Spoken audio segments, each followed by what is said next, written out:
Kia ora tātou te whānau. It's good to see so many family members here, all family members in fact. But I think that we need to stop meeting like this. Okay, shit is getting old quick. You know, when a 92-year-old woman passes away, there are all these banalities that get thrown about the place. She's in a better place now, or she had a good innings, and I know that these are well-meaning, you know, that the intentions mean well. And the other one, of course, as we hear, there goes the end of an era. And I thought about the last one when I was writing this eulogy. How could I, in good conscience, bury my mother without talking about her era? So I'm going to read this straight off the notes if it's all the same to you guys.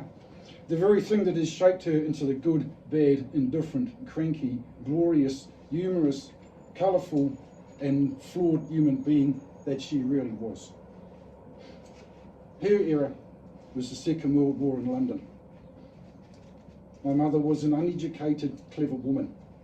This is largely due to an unexploded bomb under her school, courtesy of the Luftwaffe. She worked in a clothing factory making parachutes. I think there was a munitions factory attached to the front of the front of this place, thinly disguised as an engineering firm. She told me a story. She told me many stories, but most of them you can't read in public. But not being, well, it's war. She told me a story of watching the Spitfires and the Hurricanes returning from their sorties, trying to make it back to the runway. Engines misfiring, or as she would put it, popping and banging, smoke trailing, and parts of aircraft visibly shot away. People would come out into the street and they would wheel these aircraft back to the runway, or the aerodrome as my mother would put it, like the little engine that could, you know, come on, I think I can, a little bit more and a little bit more. And I guess that sometimes it worked, and other times pilots were killed on the runway or never made it. One day my mother and my grandmother heard the familiar sound of a struggling aircraft, and they went outside to take a look. Only this time it was a Messerschmitt. For those of you that don't know, it's an enemy aircraft. There was a clear intention on the pilot's behalf to try and land on the road, and this attempt was entirely unsuccessful. It slid down the street and ploughed into the side of the factory that she worked in. My grandmother said to my mother, "There goes somebody's son." You see, they knew that the face of the enemy was a scared boy. The same face that my grandfather would have had in the First World War when he forged his papers to fight at the age of 17 years old.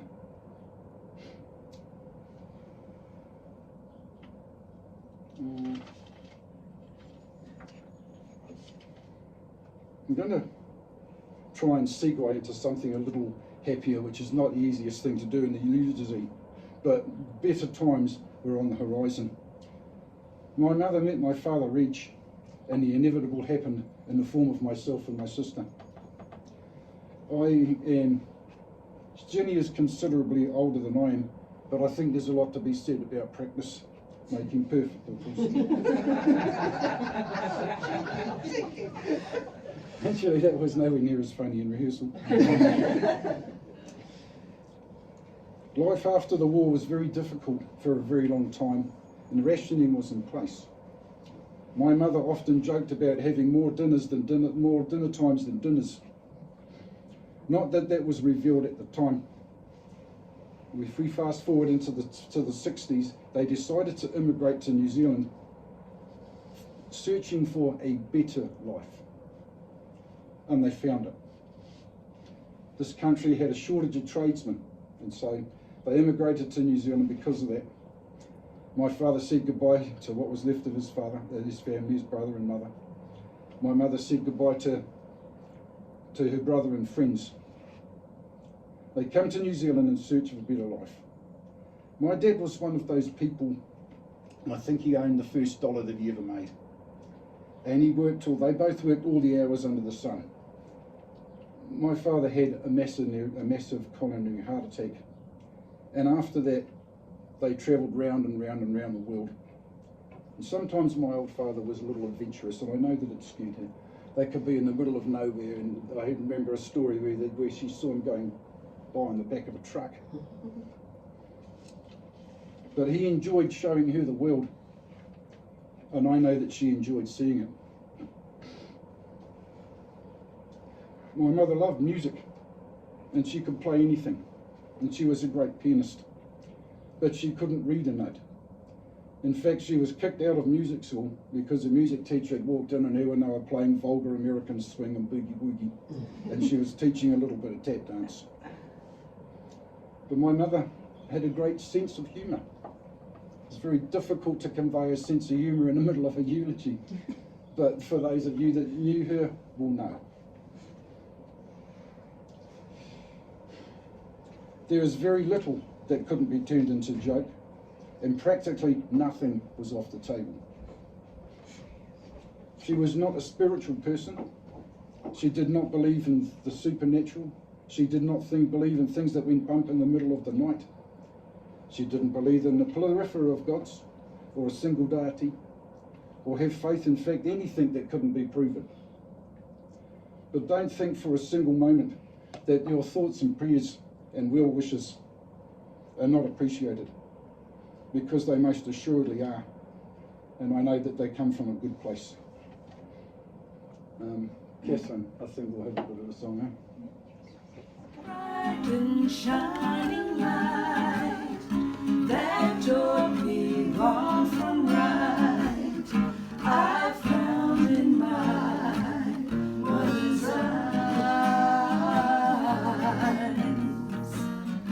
The baby tale she told of pathways filled with gold, I found in my mother's eyes. Just like a wandering sparrow, one lonely soul, I walked the straight and narrow till I reached my goal. God's gifts sent from above, one true unselfish love, I found in my mother's eyes. One bright and shining light that taught me wrong from right, I found in my mother's eyes. The baby tale she told of pathways filled with gold, I found in my mother's eyes. Just like a wandering sparrow, one lonely soul, I walked the straight and narrow till I reached my goal. God's gift sent from above, one true unselfish love, I found in my mother's eyes. I found in my mother's eyes.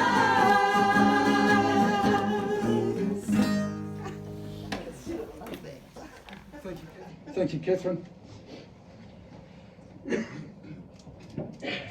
I know it's not the done thing to make things up as you go on in the eulogy, but when do we ever have a traditional tangi anyway? War is an atrocity against every single living thing on this planet. And if you would like to honour if you'd like to honour my mother's memory, don't worry about the cards and flowers. Repeat that long and loud and often.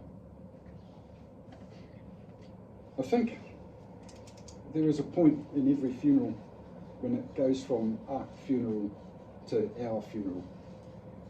And what makes this possible is contributions from you. So